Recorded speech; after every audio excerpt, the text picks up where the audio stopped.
اعوذ باللہ من الشیطان الرجیم بسم اللہ الرحمن الرحیم اللہم صل علی سیدنا محمد الفاتح لما اغلق والخاتم لما سبق ناصر الحق بالحق والہادی الی صراطک المستقیم وعلی آلہ حق قدرہ ومقدارہ العظیم اما بعد السلام علیکم ورحمۃ اللہ تعالی وبرکاتہ۔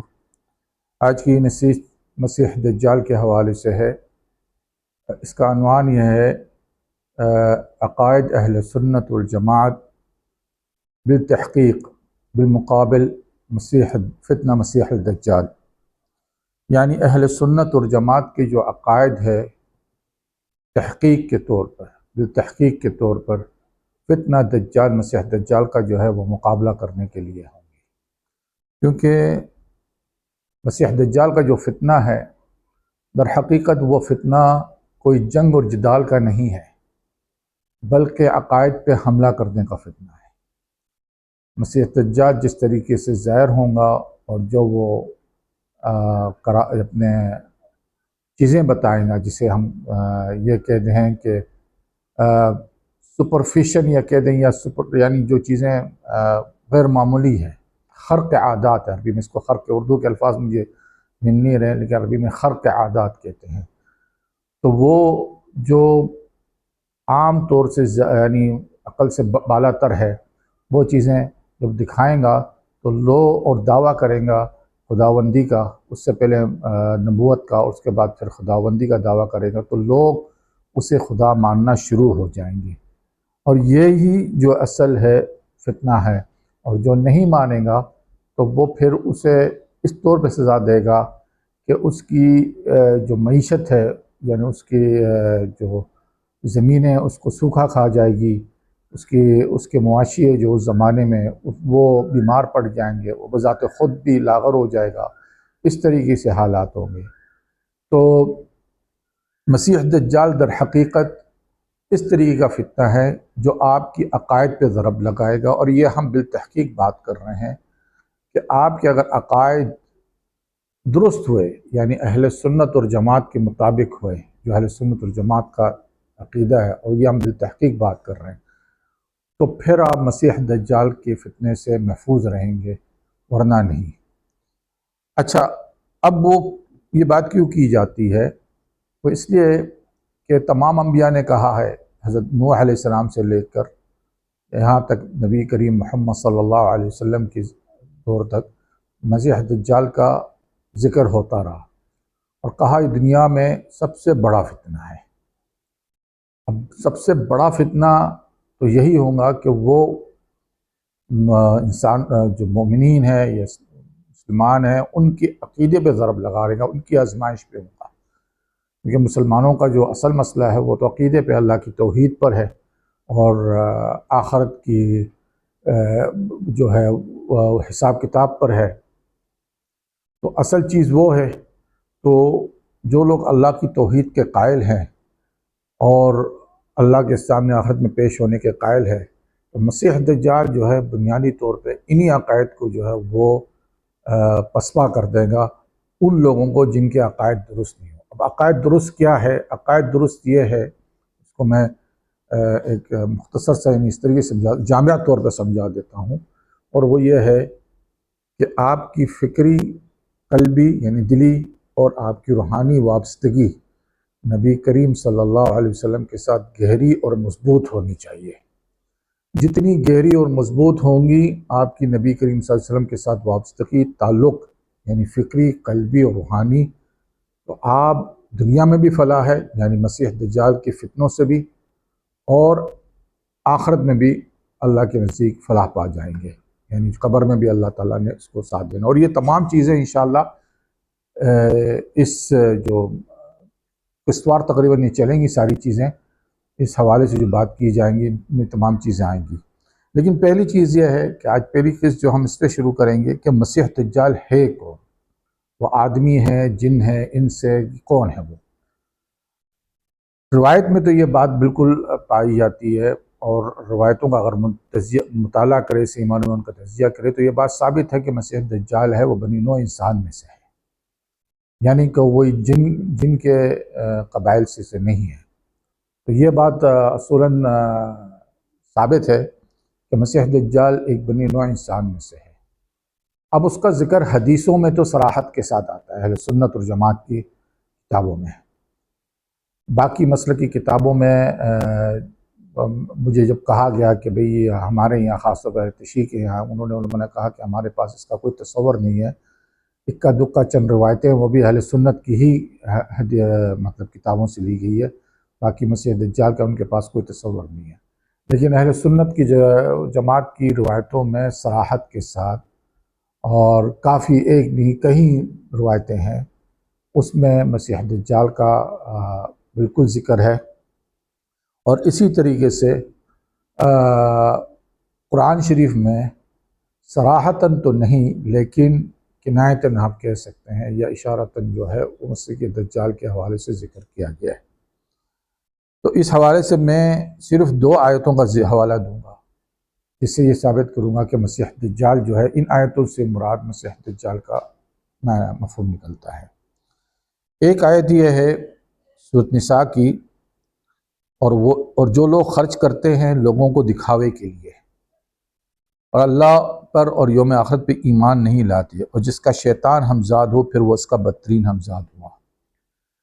اس آیت میں یہ کہا ہے کہ لوگوں کے دکھاوے کے لیے، کہ اپنی خوشنمائی کے لیے، اپنی یعنی نام پیدا کرنے کے لیے، لوگوں کو خرچ کرتے ہیں، یعنی لوگوں کے لیے آسانی کرتے ہیں۔ مسیح دجال تو یہی کرے گا، تو لوگوں کو دے گا مال و زر و دولت سب کچھ دے گا، اس لیے کہ اس کا اپنا نام ہو، یعنی اپنے دکھاوے کے لیے، اللہ کے لیے نہیں، کیونکہ اس کو اللہ پہ اور آخرت پہ کوئی ایمان نہیں اس کا۔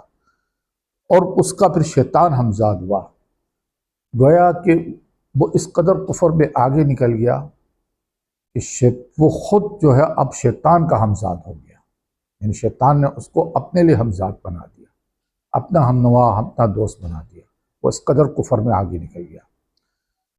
اس سے یہ بات سورۃ نساء سے یہ بات سمجھ میں آتی کہ مسیح دجال بھی اسی صفات کا مالک ہوگا کہ وہ جو کچھ بھی کرے گا دکھاوا، وہ صرف اور صرف اپنی نام کو بڑھانے کے لیے، اپنی مقبولیت منوانے کے لیے یہ کام کرے گا۔ دوسری آیت جو ہے، اور جس کا یعنی ترجمہ میں یعنی اس کی تفسیر میں بھی جانا ضروری ہے، اور وہ یہ ہے کہ سورۃ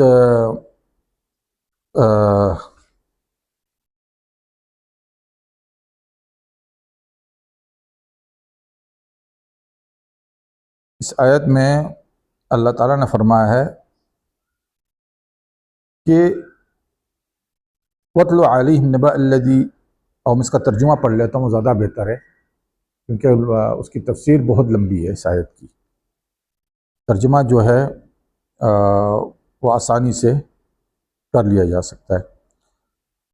آپ صلی اللہ علیہ وسلم انہیں اس کا حال سنا دیے جسے ہم نے اپنی نشانیاں دی، تو وہ ان سے جھیل کر نکل گیا، پھر شیطان نے اس کا پیچھا کیا اور وہ گمراہوں میں شامل ہو گیا، اور ہم اگر چاہتے تو اسے بلندی عطا کرتے، پر اس نے ہمیشہ کے لیے زمین یعنی پستین کا ہو جانا گوارا کیا اور اپنی خواہشوں کے پیچھے چل پڑا، تو اس کی مثال کتے جیسی ہے۔ اگر آپ صلی اللہ علیہ وسلم اس پہ نصیحت ڈالیں تو وہ زبان لٹکائے رکھے گا، اور اسے اگر جانے دیں تو تب بھی زبان لٹکائے رکھے گا۔ ان لوگوں کی مثال ایسی ہے جنہوں نے ہماری نشانی کو چھٹلا دیا، تو آپ صلی اللہ علیہ وسلم سناتے رہیں ان کو حکایتیں یعنی نصیحتیں، کہیں وہ دھیان کرے۔ اب اس آیت کے حوالے سے جو تفسیر بیان کی گئی ہے، اس کے حوالے سے تو ایک اور شخصیت ہے جسے ہم بلعم بن عورہ کے نام سے جانتے ہیں، یعنی ایک یہودی شخصیت تھی، اور ان کے حوالے سے اس آیت میں جو ہے اس کی تفسیر میں مفسرین نے کچھ روایتیں لائے۔ زیادہ تر جو روایت ہے وہ بلعم بن عورہ کے حوالے سے ہے، اور ایک آدھا روایت جو ہے وہ ایک اور شخصیت تھی جو مدینہ میں تھی، شاعر تھی، اور اس کے حوالے سے بات بیان کی جا رہی ہے۔ تو ہم بہرحال جو مفسرین نے جس پہ زیادہ زور دیا ہے اس روایت کو لیں گے اور پھر اس پہ یعنی اس کی جرح کریں گے تاکہ سمجھ میں آ جائے کہ یہ روایت درست ہے کہ نہیں۔ اول تو چیز یہ ہے کہ یہ قاعدہ تو مسلمہ ہے ہر جگہ کہ جہاں ایک سے زیادہ قول ہو کسی آیت کی تفسیر میں تو پھر استدلال باطل ہو جاتا ہے، یعنی پھر کسی ایک بات کو یہ نہیں تسلیم کیا جا سکتا کہ بھئی یہی بات ہے، نہیں۔ اب چونکہ ہم اس کی روایت کو چونکہ آیت ہم نے جو آپ کے سامنے اس کا ترجمہ پڑھا ہے تو اس کے ترجمے کو یا اس آیت کی جو بیان کردہ اس میں جو بیان کردہ اللہ تعالیٰ نے جو باتیں بتائی ہے بیان کی ہے اس کو ہم دوسری ایسی حدیث سے لیں گے کہ جس سے یہ چیزیں مطابقت کھاتی ہو، سمجھ میں آتی ہو کہ یہ حوالہ، یہ آیت کا جو حوالہ ہے در حقیقت مسیح الدجال کے لیے۔ لیکن چونکہ یہ ہمارا یہ جو آج کا جو پروگرام ہے، یہ جو ہماری ویڈیو ہے طویل ہوں گی اور اگلی شاید اس کے علاوہ بھی بہت سی قسطیں بنیں گی، کیونکہ اصل مسئلہ تو یہ ہے نا عقیدے کو بیان کرنا۔ تو عقیدے کے حوالے سے، اہل سنت کے عقیدے کے حوالے سے جو مسیح الدجال کے مقابلے میں کھڑا ہوں گا، اس عقیدے کو بیان کرنے سے پہلے ہم مسیح الدجال کو سمجھیں، اس کی شخصیت کو سمجھیں، اس کے حوالے سے جو باتیں آئی ہیں ان کو سمجھیں، اور پھر جو ہے نا اس کا صحیح مطالعہ یا اس کا تجزیہ کیا جائے، ٹھیک ہے نا۔ اب مفسرین نے جو نا بلعم بن معورہ کی شخصیت بیان کی، اور اس کے حوالے سے جو ہے جس شخص یعنی جو روایت بیان کر رہے ہیں وہ یہ ہے کہ حضرت موسیٰ علیہ السلام نے جب قوم جبارین سے جنگ کا ارادہ کیا اور شام میں بنی کنعان کی زمین پہ اترے، یعنی حضرت موسیٰ علیہ السلام قوم جبار سے جنگ کرنے کے لیے بنی اسرائیل کو لے کر شام میں بنی کنعان کی زمین پہ اترے، تو بلعام کی قوم، بلعام کے پاس آئی اور اس کے پاس اللہ تعالیٰ کا اسم اعظم تھا، یعنی بلعم بن معورہ کے پاس جو قوم جبارین میں سے تھا اس کے بعد اسم اعظم تھا۔ اب یہ بات بھی ذرا ذہن میں نشین کر لیں کہ اس زمانے میں جو مسلمان تھے وہ حضرت موسیٰ علیہ السلام یعنی بنی اسرائیل کی قوم تھی، قوم جبارین مسلمان نہیں تھی، ٹھیک ہے نا۔ لیکن بلعم بن معورہ جس کے بعد اسم اعظم تھا اور وہ قوم جبارین سے تھا، پہلی تو یہاں پہ کنفیوژن ہو جاتا ہے کہ ایک قوم جو مسلمان ہی نہیں ہو اور اس کے بعد اس کے اندر کوئی ایسا شخص ہو جو اللہ کا برگزیدہ بھی ہو اور اس کے بعد اسم اعظم بھی ہو، یہ بڑی حیران کن بات ہے۔ یعنی بات تو یہیں سے دماغ میں یعنی نہیں بیٹھتی ہے، اور اس کے مقابلے میں جو اس زمانے میں جو مسلمان تھے وہ بنی اسرائیل تھے۔ اچھا، اب یہ بات تو یہاں پہ ایک طرح کا کنفیوژن تو آ ہی گیا کہ بھئی یہ کیسا ممکن ہے، لیکن بہرحال آگے ہم چلتے ہیں تاکہ بات کی جائے۔ تو اس نے کہنے لگی حضرت موسیٰ علیہ السلام بہت سخت مزاج مرد ہیں، ان کے ساتھ بہت بڑا لشکر ہے، وہ ہمیں نکال باہر کرنے اور قتل کرنے اور یہاں بنی اسرائیل کو بسانے آئے، تو مستجاب ہو تو تم باہر نکل کر اللہ سے دعا کرو کہ ان کو ہم سے پلٹا دے۔ تو اس نے کہا تم لوگوں کی ہلاکت ہو، اللہ کے نبی اور اس کے ساتھ فرشتے و مومنین ہیں، میں کیسے ان کے خلاف بددعا کروں؟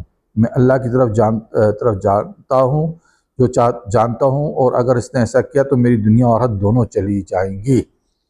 وہ پکا شخص مسلمان تھا، اس کو دنیا اور حد کا بھی پتہ تھا، جبکہ قوم جبارین اس لیے کہتے ہیں اس کو، عربی کا لفظ ہے، یعنی اس کا اس تعریف یہ ہے کہ جو لاپرواہ ہو، بے خوف و خطر ہو، یعنی لڑاکو قوم، جنجال کرنے والی قوم۔ اور یہ یہاں اس کو روایت میں ایسا پیش کیا جا رہا ہے کہ وہ تو خود ڈری آ رہی ہے ایک بندے کے پاس کہ خدا کے لیے دعا کرو تاکہ ہماری جان چھوٹے۔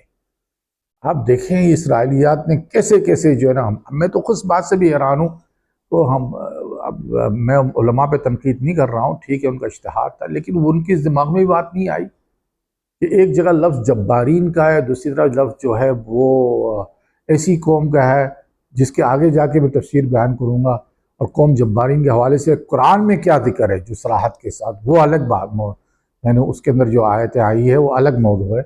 لیکن بہرحال اس سے جوڑا جائے گا تاکہ سمجھا جائے کہ بھئی اصل کہانی کیا اور یہ کہانی کیا. اسرائیلیت پہ اس کو جوڑ دی گئی، یعنی اس آیت کو اسرائیلیات پہ کس طریقے سے جوڑ دیا گیا. یہ اسرائیلی روایت ہے. آگے چلتے ہیں. تو قوم چلی گئی تو وہ لوگ دوبارہ سے آئے اور اس کی منتیں کرنے لگے. تو اس نے کہا جب تک میرے رب کی طرف سے حکم نہ ہو جائے اور وہ دعا نہیں کرتا تھا جب تک اسے خواب میں اس کا حکم نہ ملتا تھا. یعنی جب تک اللہ کی طرف سے حکم نہیں ہوتا تھا وہ دعا نہیں کرتا تھا. ٹھیک ہے نا. اب اس نے کہا کہ اللہ کی طرف سے حکم ہوگا تو میں دعا کروں گا. پھر اس نے اس پر بدعا کے لیے حکم چاہا تو اسے خواب میں بتایا گیا کہ ان پر بدعا نہیں کرنی. تو اس نے اپنی قوم کو بتایا کہ میں نے اپنے رب کے سے حکم چاہا دعا، یعنی ایک طرح کا استخارہ کیا. تو اللہ تعالیٰ نے کہا کہ نہیں، یہ نہیں کرنا ہے. ٹھیک ہے نا. تو مجھے منع کر دیا گیا. پھر اس کی قوم نے اسے ہدیہ تحائف پیش کیے، یعنی لالچ دی، تحائف پیش کیے. تو اس نے قبول کر لیا. دوبارہ قوم آئی تو اس نے کہا کہ جب حکم ہوگا پھر کروں گا. پھر اسے کچھ بھی نہیں بتایا گیا. یعنی جب اس نے لالچ میں آ گئے تو پھر اس کو خواب میں کچھ بھی نہیں آیا. اس نے ہدیے پہلے سے لے لیے تھے. لالچ بری چیز ہے. بہرحال روایت تو اسرائیلیات ہے، اصل موضوع پہ ہم آتے ہیں. تو اس نے کہا کہ میں نے چاہا تو اس نے کہا کچھ نہیں بتایا گیا. تو اس نے کہا کہ میں نے چاہا پر مجھے کچھ نہیں بتایا گیا. تو انہوں نے کہا اگر تمہارا رب ناپسند کرتا تو تم پر دعا نہ کرو تو وہ تمہیں منع کرتا، جیسا کہ پہلی مرتبہ منع کر دیا. پھر وہ لوگ اسے التجائیں کرتے رہے یہاں تک اسے فتنے میں ڈال گیا اور وہ فتنہ پڑ گیا اور وہ فتنے میں پڑ گیا. پھر اپنی گدھی پہ سوار ہو کے پہاڑ کی طرف چل پڑا. ابھی میں اس لیے بیان کر رہا ہوں کہ یہ بڑی مضحکہ خیز روایت ہے. اگر یعنی اس نظر سے دیکھیں کہ وہ پہاڑ کی طرف گدھی چلا جہاں سے وہ بنی اسرائیل کے لشکر کو نظارہ کر سکے. اس سے حسبان پہاڑ کہا جاتا ہے. پھر جب وہ زیادہ دور نہیں چلا تو گدھی ٹانگیں جوڑ کے نیچے بیٹھ گئی. تو اس سے اترایا اور اسے مارنے لگا یہاں تک کہ جب وہ سدھ ہو گئی، کھڑی ہوئی تو اس پر سوار ہو گیا. پھر زیادہ دور نہیں چلا کہ وہ ٹانگیں جوڑ کے پھر بیٹھ گئی. پھر دوبارہ سے ایسی کیا، مارا تو وہ کھڑی ہو گئی. تو اس پر سوار ہو کر پھر وہ دوبارہ دور نہیں چلا کہ ٹانگیں بیٹھ گئی. پھر سے مارا یہاں تک کہ وہ بے سدھ ہو گئی. اللہ تعالیٰ نے اسے بات کرنے کی یاد دے دی. تو اس نے ہجرت پہ اس پر ڈالنے کے لیے بات کی. تو اس نے کہا افسوس ہو تجھ پر بلعام، تو مجھے کہاں لے جانا چاہتا ہے؟ کیا تو نے میرے سامنے فرشتوں کو نہیں دیکھ رہا ہے جو میرے چہرے کو واپس پھیر رہے ہیں؟ تو اس نے مجھے اللہ کے نبی تو مجھے اللہ کے نبی اور مومنین پہ بدعا کرنے کے لیے جا رہا ہے. تو وہ اترا نہیں. تو اللہ تعالیٰ نے اس کا راستہ چھوڑ دیا. تو وہ چل پڑی یہاں تک کہ حسبان پہاڑ پہ پہنچے. اس پہ بدعا کرتا اور کسی بھی چیز کی ان پر بدعا کرتا تو اللہ تعالیٰ اس کی زبان اپنی قوم کی طرف پھیر دیتا. یعنی بدعا وہ بنی اسرائیل کے لیے کرتا تھا لیکن اللہ تعالیٰ اس کے منہ سے اپنی قوم کے لیے الفاظ نکال لیتا تھا. پھر وہ اپنی قوم پہ پھیر دیتا. اور اپنی قوم پہ خیر کی دعا کرتا تو اللہ تعالیٰ اس کی زبان بنی اسرائیل کی طرف سے پھیر دیتا. یعنی جو خیر کی دعا کرتا تو وہ بنی اسرائیل کے لیے ہو جاتی، جو بدعا کرتا تو وہ اس کی اپنی قوم کے لیے ہو جاتی. تو اس کی قوم نے اس سے کہا اے بلعام، تو کیا جانتا ہے کہ تو کیا کر رہا ہے؟ تو ان کی دعا کر رہا ہے. یعنی عجیب بات ہے، وہ چلا اکیلا تھا، اس کے بعد اس کی قوم بھی وہاں پہنچ گئی. اب خود دیکھیں یہ اسرائیلی روایات کس طریقے سے گاڑی جاتی ہے، سوچنے کی بات ہے. تو وہ چلا، وہ اکیلا تھا گدھی پہ، پھر اس کی قوم بھی وہاں پہنچ گئی. اس روایت میں تو اندازہ ہی ہوتا ہے کہ بھائی وہ قوم وہاں پہنچ کے اسے کہیں گے بھائی تو کیا کر رہا ہے. اچھا، پھر اس کی زبان باہر نکل کر سینے پہ آ گری اور اس نے کہا یہ میرے بس میں نہیں ہے. یعنی جو میں کچھ کر رہا ہوں یہ میرے بس میں نہیں ہے، خود سے ہو رہا ہے. یہ چیز اللہ تعالیٰ نے مجھ پہ غالب کر دی. پھر اس کی زبان باہر نکل کے سینے پہ آ گری. تو اس نے کہا اب دنیا اور آخرت مجھ سے چلی گئی اور کچھ نہیں سوائے مکر اور چال کے جو تم لوگوں کے لیے مکر و فریب کرتا ہوں. عورتوں کو سنگارو اور ان کو سامان دو اور ان کو بیچنے کے لیے لشکر کی طرف روانہ کر دو. سبحان اللہ. یعنی جبارین قوم جو کافر تھی، سمجھانا، اور اس کے بھی کچھ اصول تھے. یعنی دیکھے بھائی وہ عورتوں کو سنوار کے مطلب یہی ہے کہ ظاہر سی بات ہے کہ جب یہ بنی اسرائیل زنا کریں گی تو ان میں سے جو ہے بلائی اتر جائیں گی. تو وہ اپنے اندر جو ہے وہ خباثت کو ختم کرنا نہیں جانتی تھی، بلکہ یعنی کس طریقے سے روایتیں گاڑی ہے. کچھ سوچ سمجھنے کی بات ہے کہ یہ روایتیں واقعی مطلب جو ملا بس ڈال دی گئی. میں اس بات سے حیران ہوتا ہوں کہ یہ تھوڑا تو سوچنا چاہیے تھا کہ بھئی یہ روایتیں کیوں اس طریقے سے ہم آیتوں کے اندر ڈال رہے ہیں. ٹوٹل بنی اسرائیل کی روایتیں ہیں. تو اس کو تو نہ ڈالی جائے آیات کی تفسیر میں تو زیادہ بہتر تھا.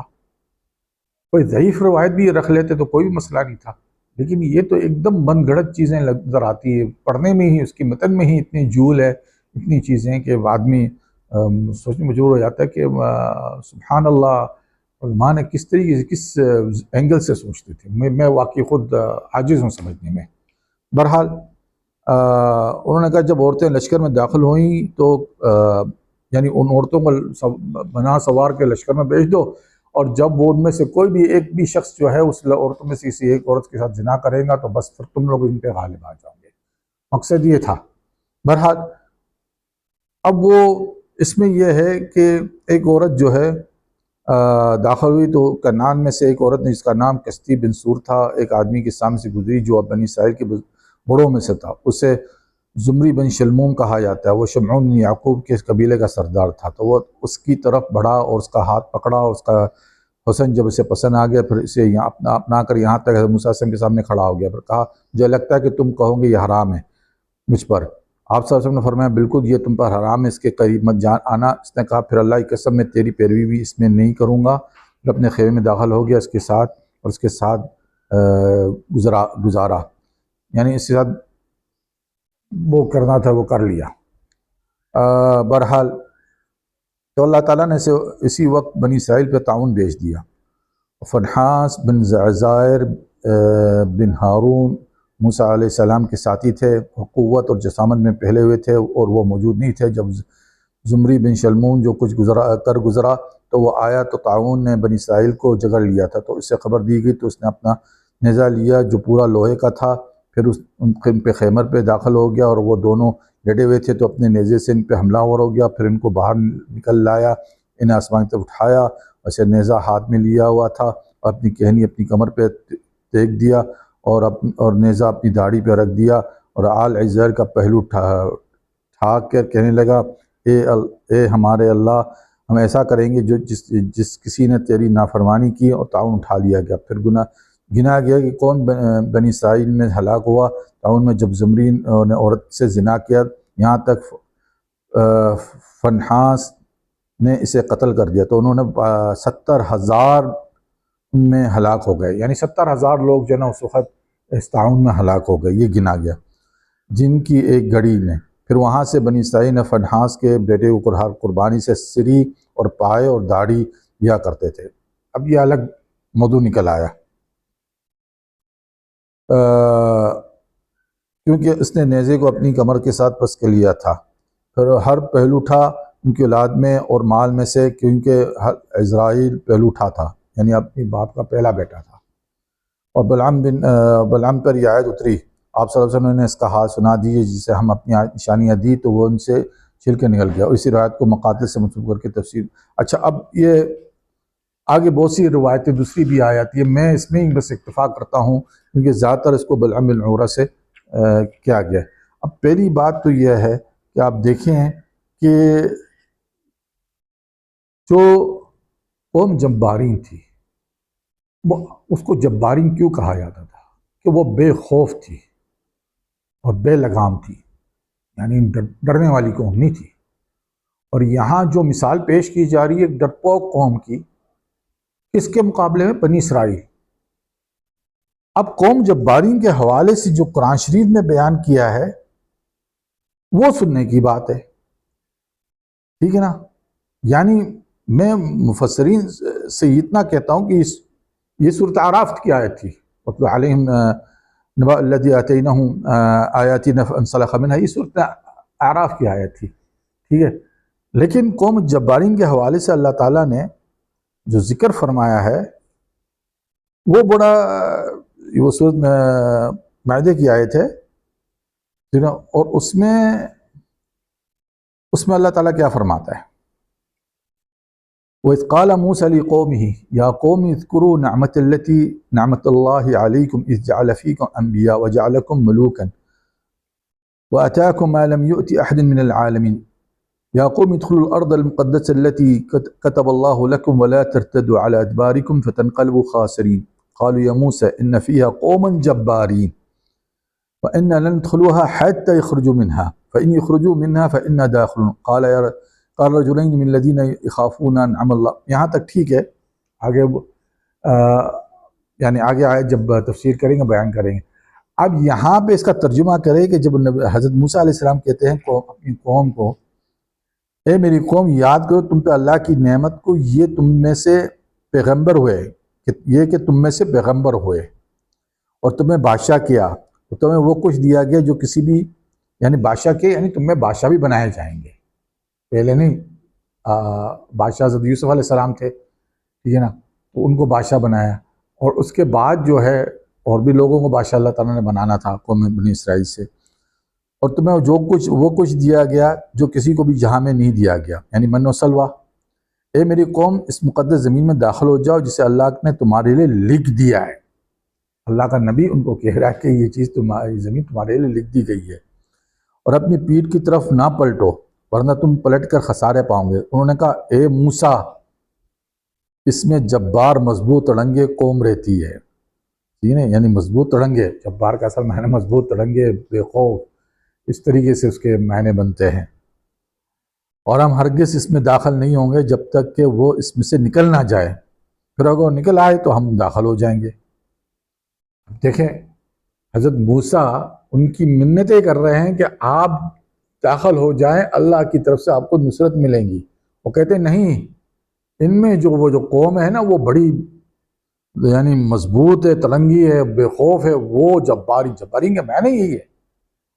تو وہ جب تک اس میں ہے ہم تو نہیں جائیں گے، یعنی ہم لڑنے والے نہیں ہیں. تو اس آیت کے آخر میں بھی اللہ تعالیٰ نے یہی فرمایا نا، جب کہا کہ حضرت یوسف نے جب اصرار کیا اور ان کے دو وہ جو نقیب تھے انہوں نے بھی اصرار کیا، قال رجلین من الذین یخافون انعم اللہ علیہم ادخلوا علیہم بابا فاذا دخلتموہ فانکم غالبون. جو دو ایسے بندے تھے بنی اسرائیل میں جو نقبا تھے، ان کو اللہ یعنی انہوں نے کہا کہ تم لوگ بے خوف ہو کے جو ہے نا دروازے سے گزر جاؤ اور تم لوگ ہی غالب آؤں گے. ٹھیک ہے نا، یہ اللہ کی انعام تھی ان کے پر کہ اس دونوں پر. تو انہوں نے کیا کہا، اور اللہ پہ توکل کرو ان کنتم مؤمنین، اگر تم مؤمنین ہو تو علی اللہ فتوکلوا ان کنتم مؤمنین.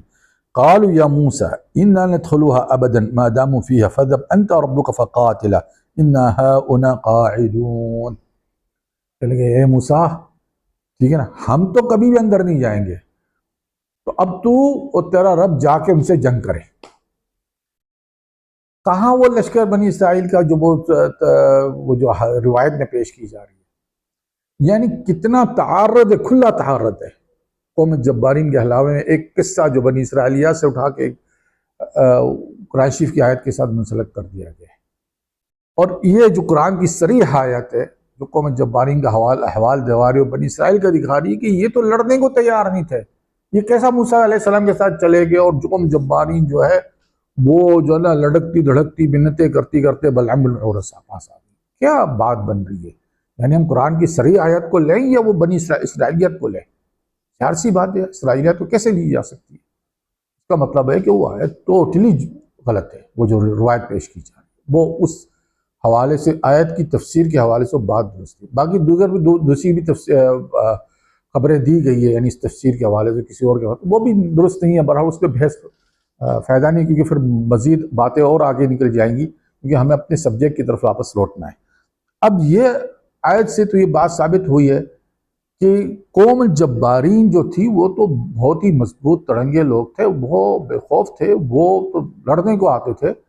اور قوم موسیٰ جو نا وہ ڈرپوک تھے. تو اللہ تعالیٰ پھر وہ حضرت موسیٰ علیہ السلام کیا کہتے ہیں، قال رب انی لا املک الا نفسی واخی فافرق بیننا وبین القوم الفاسقین. اے اللہ میں سوائے اپنے اور اپنے بھائی کے اور کسی کا مالک نہیں ہوں، تو تم یا اللہ تم ہمارے اور ہماری قوم کو، یہ فاسق قوم تو گمراہ قوم کے بیچ میں تو فرق کرتے ہیں، یعنی ہمیں ان سے جدا کرتے ہیں. تو اللہ تعالیٰ نے کہا قال فإنها محرمة عليهم 40 سنة يتيهون في الأرض فلا تأس على القوم الفاسقين. مطلب وہ قصہ ہی تمام ہو گیا، قوم جبارین سے لڑنے کا قصہ ہی ختم ہو گیا. جہاں قوم جبارین مطلب 40 سال تک کہا کہ یہ ان کے پر حرام ہو چکی زمین، 40 سال کے لیے 40 سال کے بعد دوسری کہانی ہے، لیکن 40 سال کے لیے قوم جبارین کے حضرت موسیٰ علیہ السلام کی حیات میں اور حضرت موسیٰ کو ان کے اپنی قوم سے جو ہے نا جدا کر دیا گیا، اور کہا یہ 40 سال تک جو ہے نا زمین میں بس گھومتے رہیں گے، یعنی گویا مراد ہے یہ گم ہو جائیں گے زمین کے اندر 40 سال تک، ان کو کوئی جگہ ٹھہرنے کی ملے گی نہیں۔ تو یہ بنی اسرائیل کو سزا کے طور پر اللہ تعالیٰ نے 40 سال تک کے لیے زمین پہ جو ہے نا دربدر کیا۔ یہ اس دور کی بات ہے جب حضرت موسیٰ علیہ السلام اور حضرت موسیٰ علیہ السلام کو اس کی قوم سے جدا کر دیا، مطلب وہ قصہ ہی تمام ہو گیا۔ لیکن حیران کی بات ہے کہ مفسرین نے پھر بھی اس کہانی پہ جو ہے نا یعنی اس آیت پہ، یہ بنی اسرائیل کی کہانی پہ تکیہ کیا۔ اب اس پہ کون سی بات درست ہو سکتی ہے، یہ جاننا جو ہے نا ضروری ہے کہ ہم کس حدیث کو لیں جو صحیح ہو، وہ تو صحیح ہو، اسرائیلیات وغیرہ نہیں، نہ ضعیف کے ذمہ میں ہو، اور اس سے پھر ہم اس کا تجزیہ کریں تو ہمیں پتہ چلے کہ ہاں یہ آیت جو ہے اس کے مطابق جاتی ہے۔ جیسا کہ ہم نے سورۃ اسراء کے اندر جو آیت پیش کی تھی اور بتایا تھا کہ اس میں بھی قضینا بنی اسرائیل لتفسدن فی الارض مرتین، قضینا بنی اسرائیل قضینا فی الکتاب اعوذ باللہ من الشیطان الرجیم، وقضینا بنها فی الکتاب اسرائیل لتفسدن فی الارض مرتین وتعلن علوا کبیرا فإذا جاء وعد أولاهما جئنا بكم أولو بأس شديد عباد لنا أولي بأس شديد فجاسوا خلال الديار۔ یہ آیت جو ہے اس کے حوالے سے جو ہم نے بات کی تھی کہ اس کے اندر بھی، یعنی آیت نمبر 4 کے نیچے بھی جو تفاسیر پیش کیجیے جو اسرائیلیات پیش کر رہے ہیں، اس کا پھر ہم نے دوبارہ جو ہے اس کی جرح کی اس کی آیت پہ، اور ہم نے جو درست آیت ہے جو درست حدیث ہے اس سے اس کا پھر استدلال پیش کیا کہ یہ اصل جو ہے جو حدیث جو ہے وہ اس کا استدلال پیش کر رہی ہے، جو حدیث بھی صحیح ہے۔ اب یہ حدیث جو ہم یہاں پہ سنا رہے ہیں آپ کو، اور یہ حدیث صحیح اپنی جگہ پہ، ٹھیک ہے نا، اور یہ آیت کے حوالے سے اس کا تجزیہ کریں گے تاکہ آپ کو بات اور سمجھ میں آ جائے۔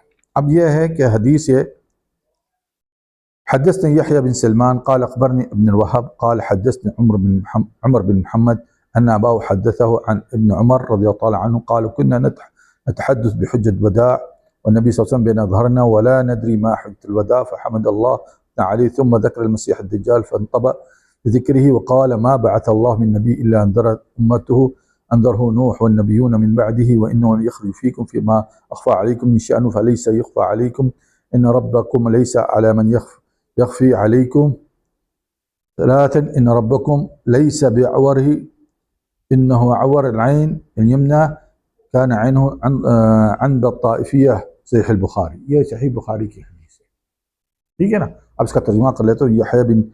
ہمیں یحییٰ بن سلمان نے کہا، مجھے ابن وہاب نے کہا، مجھ سے عمر بن محمد نے بتایا، اس کے باپ نے اسے ابن عمر رضی اللہ عنہ کا بتایا، کہا ہم حجۃ الوداع کے بارے میں بات کیا کرتے تھے، نبی صلی اللہ علیہ وسلم ہمارے درمیان موجود تھے، ہمیں نہیں پتہ تھا حجۃ الوداع کیا ہے، تو آپ صلی اللہ علیہ وسلم نے اللہ کی تعریف اور ثنا بیان کی، پھر فرمایا مسیح دجال کا ذکر کیا۔ اب یہ سننے کی بات ہے، ٹھیک ہے نا، پھر اس کے ذکر کو جگڑ لیا، یہ اہم نقطہ ہے۔ کیوں؟ کیونکہ اللہ تعالیٰ فرماتا ہے وَاتْلُ عَلَيْهِمْ نَبَأَ الَّذِي آتَيْنَاهُ آيَاتِنَا فَاسْتَخْفَى مِنْهَا وَاتْلُ عَلَيْهِمْ نَبَأَ، آپ صلی اللہ علیہ وسلم اس کا حال سنا دی جسے ہم نے اپنی نشانیاں دی، یعنی اس بات کو اہمیت دی گئی کہ آپ نے اس بندے کی یعنی خبر دینی ہے جس کو ہم نے خاص نشانیاں دی ہوئی تھی، ٹھیک ہے نا، یہ بتانا ضروری تھا۔ تو یہاں حدیث میں کیا ہے، اس کے ذکر کو جگڑ لیا، یعنی خاص طور پہ ان کے ذکر پہ زور دیا، اور کہا آپ صلی اللہ علیہ وسلم نے کوئی نبی اللہ تعالیٰ نے ایسا نہیں بھیجا جس نے اپنی امت کو خبردار نہیں کیا ہو۔ حضرت نوح علیہ السلام یعنی کوئی ایسی اہم بات تھی، اللہ نے قرآن میں سبھی آیت کے ساتھ اس کا ذکر کیا، اور یہاں پہ حضور نے فرمایا کہ کوئی نبی ایسا نہیں تھا نبی نوح علیہ السلام کی بات سے لے کر کہ کوئی نے اس کا اپنی امت میں اس کا ذکر نہیں کیا، ٹھیک ہے نا۔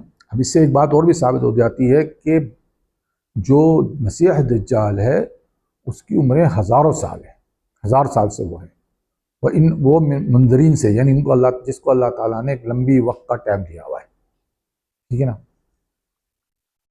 تو امت کو خبردار نہیں کیا ہو، حضرت نوح علیہ السلام نے خبردار کیا، ان کے بعد انبیاء علیہ السلام نے، اور تم میں وہ نکلے گا، یعنی تم میں وہ نکلے گا، اس کے بارے میں کوئی چیز تم پر چھپی ہو، پر تمہارے رب نے تم سے یہ 3 نہیں چھپائی ہوئی کہ تمہارا رب کانا نہیں ہے اور وہ کانا ہے، اس کی سیدھی آنکھ انگور کی دانے کی طرح لٹکی ہوئی ہے، ٹھیک ہے نا؟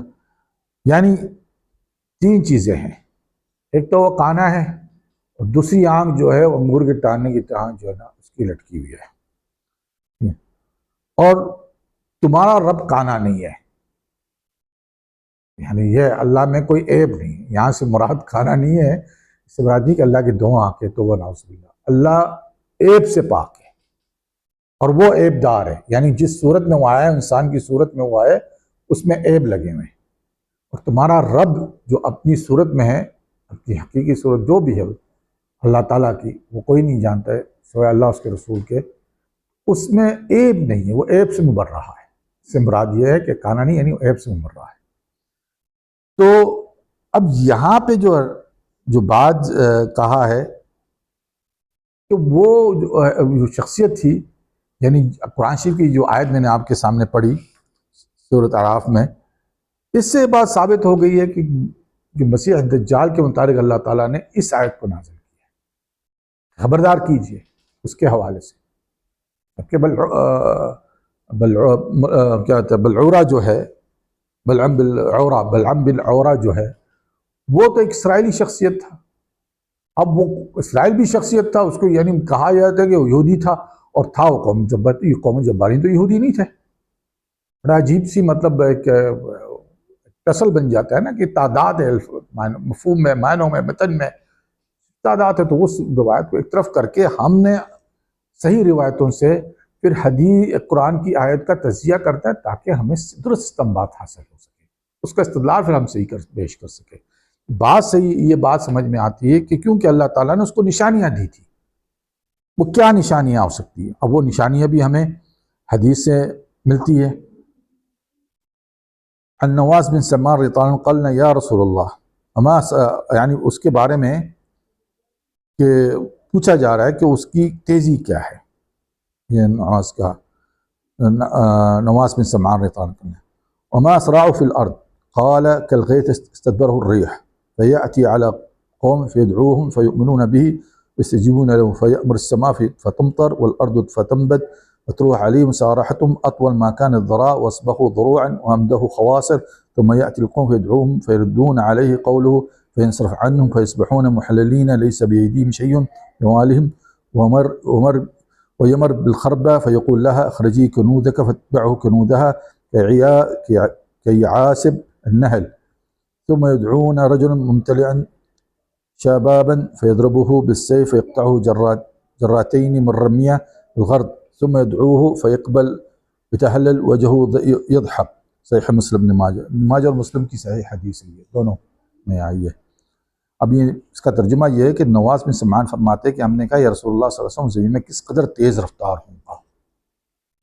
اللہ تعالیٰ نے کہا نا کہ اسے ہم نے کچھ آیتیں دی، یعنی کچھ خاصیت دی تھی، کچھ چیزیں ایسی دی تھی جو عام لوگوں میں نہیں تھی۔ آپ سب نے فرمایا جیسے گھنے بادل کو پیچھے سے ہوا اڑا رہی ہو، یعنی اتنا تیز جا رہا ہوں گا۔ پھر وہ ایک قوم کے پاس آئیں گا اور ان کو دعوت دیں گا تو جواب میں وہ لوگ اس پہ ایمان لے آئیں گے، پھر آسمان کو حکم کریں گا تو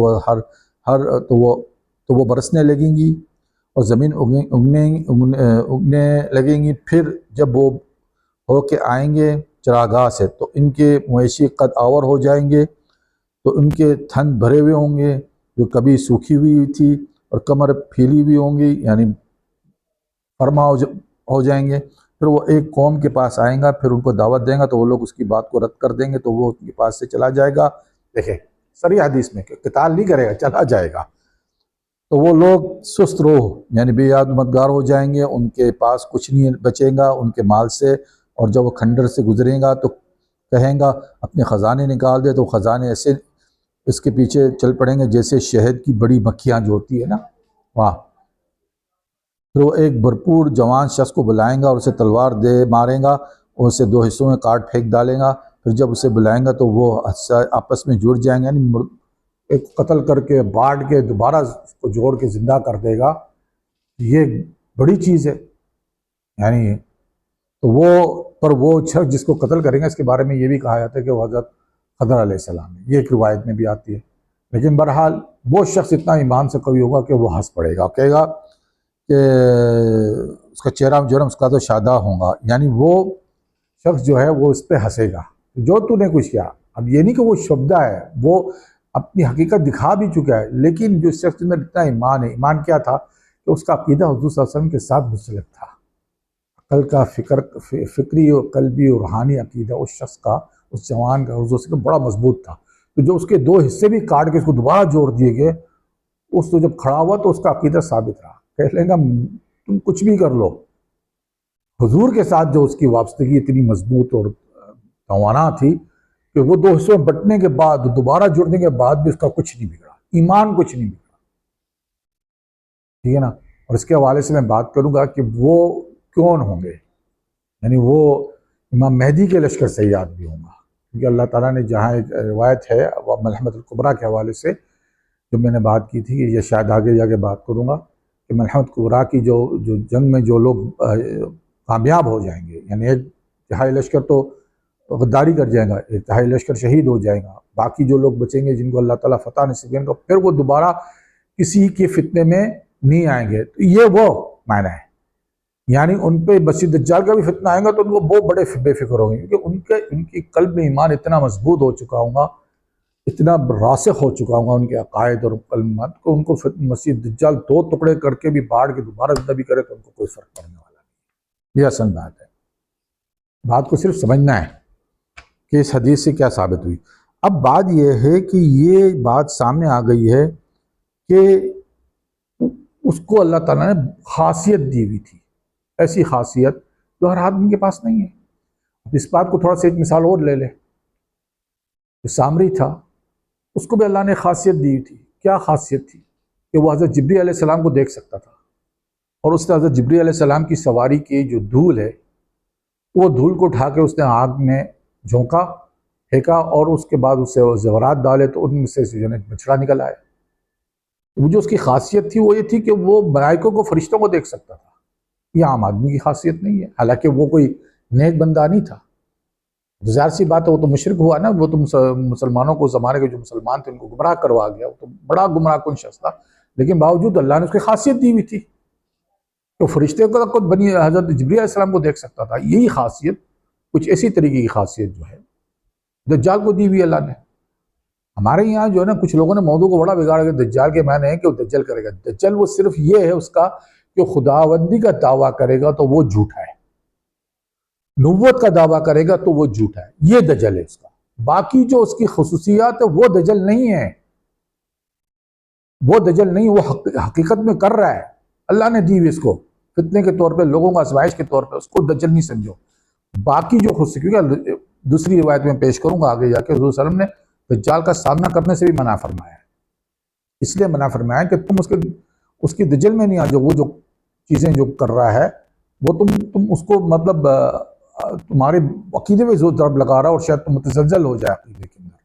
اس وجہ سے بات یہ ہے کہ وہ اس کی جو خصوصیات ہے اس کو نظر میں رکھنا ہے.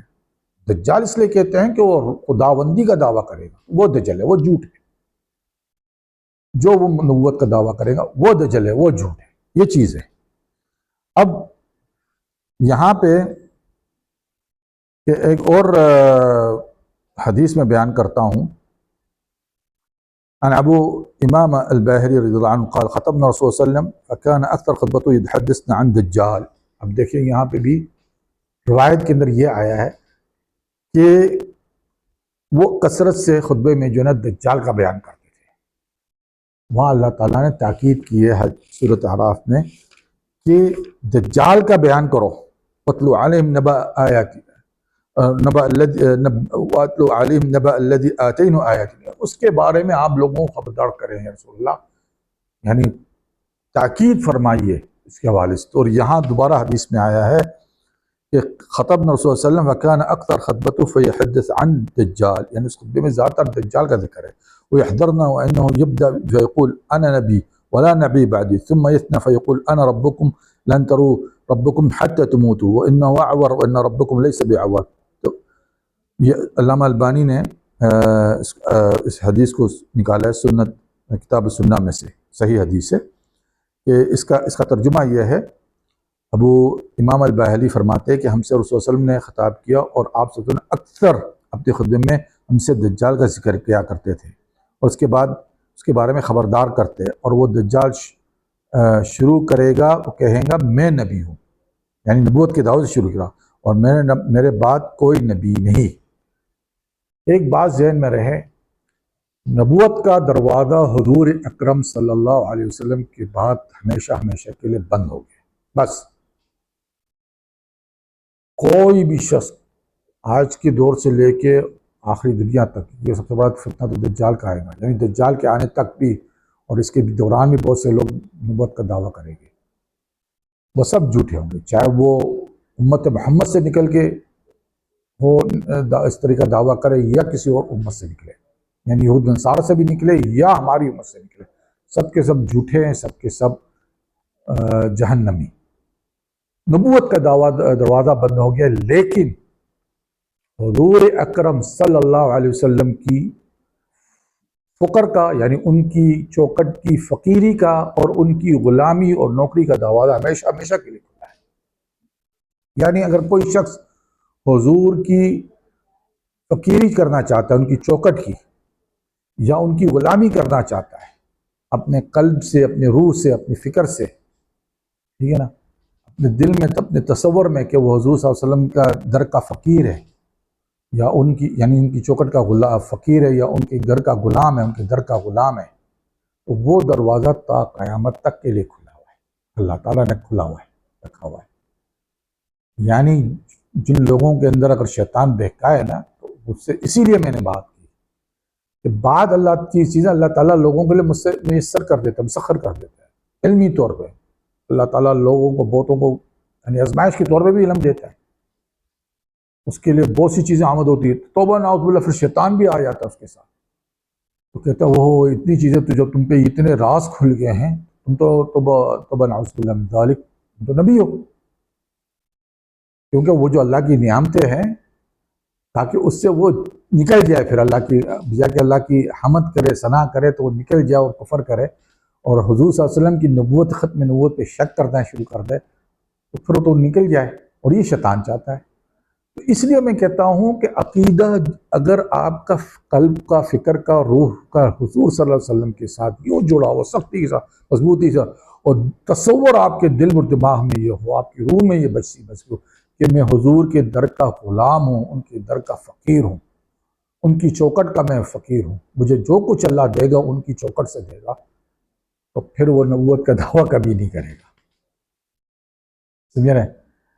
تو یہاں تک بس یہ میں نے آج کی قسط کے بہت لمبی ویڈیو بن جاتی ہے، پھر لوگ نہیں دیکھتے، تو یہ اگلی انشاءاللہ اس کو لے کے چلیں گے ہم، لیکن چونکہ یہ بڑی اہم بات تھی کہ حضور نے کہا میرے بعد نبی کوئی بھی نہیں ہے، اور وہ نبوت کا دعویٰ کریں گے، اور اس کے پاس ایسی سی نشانیاں ہوں گی، یعنی ایسی سی خرق عادات ہوں گی، تو مجھے اردو کے الفاظ نہیں مل رہے ہیں خرق عادات کے بارے متعلق، اگر کوئی ہے تو کوئی میری پھر میں ہیلپ کرے، رہنمائی فرمائیں کہ اس کا نام بدل معنی کیا بن سکتا ہے اردو میں عربی میں استعمال کروں گا، خرق عادات، یعنی ان کو ایسی اللہ تعالیٰ نے نشانیاں دی ہے کہ جو دوسرے لوگوں کو دی جائے تو ان کا بھی دماغ گھوم جائے، ٹھیک ہے نا، کہ بھائی یہ تو بڑی چیز آپ کو مل گئی، یہ تو آپ تو توبہ نعوذ باللہ، آپ تو نبوت کا دعویٰ کریں اور پھر خداوندی کا دعویٰ کریں۔ لیکن یہی بات تو میں کہنا چاہتا ہوں کہ عقیدہ اگر جب آپ اللہ کے رسول کے ساتھ اپنی فکر کو، اپنی قلب کو، روح کو اتنا جگڑے ہوئے اتنا ہو کہ آپ کے تصور میں، آپ کی گمان میں یہی بات ہمیشہ رس بچ جائے کہ میں صرف رسول اللہ کا فقیر ہوں، اس کے درد کا فقیر ہوں، اس کے گھر کا میں چوکٹ کا غلام ہوں، میں انہی کا بندہ ہوں، میں انہی کا نوکر، پھر دجال کی دجالی نہیں چلے گی، مسیح دجال کہ آپ پہ خوشی، پھر وہی بندہ جس کو دو حصوں میں بانٹ کے بھی اللہ کا اس نے دجال نے جوڑ کے بھی کھڑا کر دیا، وہ ہنسنے لگا، بھائی تو کچھ بھی کر، میں تو جن کے ہاتھوں میں نے اپنے کو بیچ دیا میں انہی کا ہوں۔ تو یہی میں بات کہنا چاہتا ہوں، آگے جا کے اور بڑھائیں گے، اور یہی اصل اہل سنت اور جماعت کا عقیدہ ہے، اپنے گمان کے اندر، اپنے تصور میں، اپنی روح میں، اپنے قلب فکر میں یہ چیز رچ بسا لو کہ تم رسول اللہ کے غلام، تم رسول اللہ کے جو ہے در کے فقیر ہو. یہ اہل سنت کا جو ہے نا اصل عقیدہ ہے، یعنی جو لب ہے عقیدے کا وہ یہ ہے، ٹھیک ہے نا. اور جو لوگ کہتے ہیں نہیں رسول اللہ ہماری طرح ہے، تو بھائی یہ جب ہماری طرح جو کہتے ہیں نا، پھر وہ غلامی نہیں چاہتے، پھر وہ فقیری نہیں چاہتے ہیں در کے. ان کی انا آگے جاتی ہے نا. وہ توحید کا آڑ لے کر ہماری طرح بیان کرنے والے، سمجھا نا، وہ پھر چونکہ وہ رسول اللہ کی غلامی سے بچ رہے ہوتے ہیں نا، وہی لوگ دجال کے پیچھے چلیں گے، وہی لوگ. وآخر دعوانا الحمدللہ رب العالمین.